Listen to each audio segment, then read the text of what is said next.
I'm Peter Bohacek, and I'm a physics teacher at Sibley. I tell people all the time that when they talk about high school students today, that they should come in and look at my class.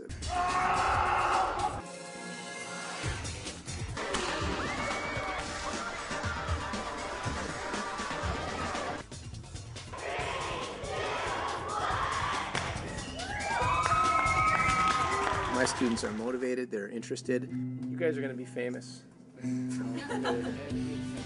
One of the ways we use technology is that we do our homework online using WebAssign. And with WebAssign, the students see their homework and classwork, lab work, even tests and quizzes as problems on the computer screen.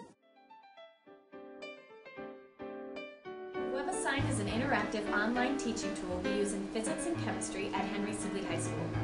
We do all our homework on WebAssign. We are given problems, we work out the solutions, and we enter them into WebAssign. If we get it right, we see a green check. If we get it wrong, we see the dreaded red X.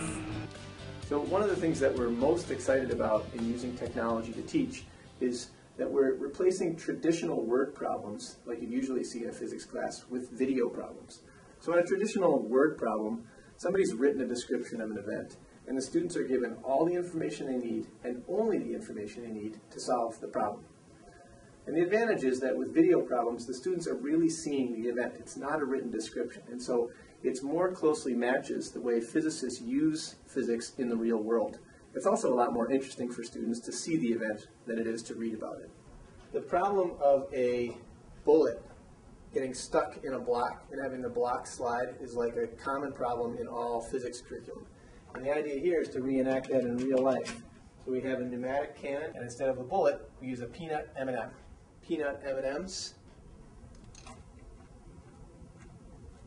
That's good. That's so corny. No way you're going to put that in there. So in this video, we are measuring the velocity of the cart, and from that we can figure out how fast the peanut must have been going to cause the cart to go that fast. So here we can measure the velocity of the rocket cart and use that to figure out what the mass of the cart and rider must be. Here we can look at the velocity of the roller coaster on its way into the loop and out of the loop and use that to calculate how much energy is lost as the coaster goes around the loop. We can use the distance and the time to figure out what's the increase in thermal energy of the cylinder and the table. So we can measure the horizontal velocity and the vertical velocity of this puck, the coefficient of sliding friction and the coefficient of static friction.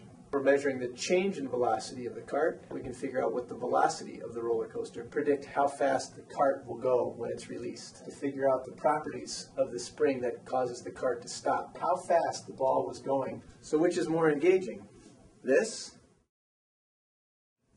or this?